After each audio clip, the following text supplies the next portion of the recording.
ये जगह इसलिए छोड़ी है हमने ताकि पीछे सवारियों को हवा लगे।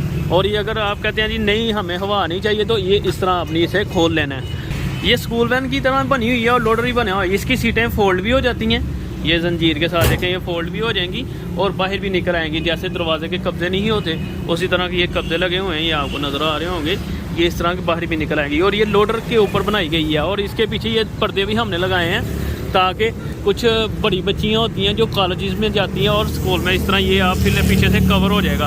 अब आप कहेंगे हवा के लिए, तो हवा के लिए आपको मैं पहले दिखा चुका हूँ कि वो आगे लगा हवा के लिए हमने छोड़ा हुआ है। बिस्मिल्लाहिर्रहमानिर्रहीम, अस्सलाम वालेकुम। रमज़ान चल रहा है तो जब भी आप सहरी के लिए उठते हैं तो कम से कम 2 नवाफिल नमाज़ तहज्जुद के लाज़मन अदा कर लें ताकि हो सकता है ज़िंदगी में आगे मौका ना मिले। तो ये जो चीज़ आपको नज़र आ रही है स्कूल वैन बनी हुई है जी, सवारियों के लिए बनी हुई है और लोडर के लिए। गाड़ी तकरीबन 50 से 60 मन वज़न कैरी कर सकती है। ये अगर आप कहते हैं जी हमें स्कूल वैन हमें इस तरह के लोडर में 150 सीसी में चाहिए, सॉरी इस तरह के, तो इसके ऊपर भी आ जाएगी। अगर आप कहते हैं जी हमें रेडिएटर वाले 200 सीसी में चाहिए तो ये रेडिएटर वाले 200 सीसी में भी आ सकती है जी।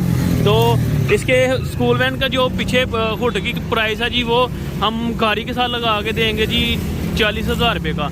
अगर आप हमसे वैसे परचेज़ करते हैं तो फिर हम आपको 45,000 रुपये का देंगे, ये हुड, सीटें, हर चीज़ वगैरह। और अगर ये हुड आप 150 सीसी सीवा के ऊपर लगवाएंगे तो 40,000 रुपये ऐड कर लें तो आपको खुद इसका रेट आ जाएगा। तो ये थी आज छोटी सी वीडियो। अगर आपको पसंद आई हो लाइक शेयर कमेंट करना ना भूलिएगा। आपका दोस्त मलिक हमीद, अस्सलाम वालेकुम।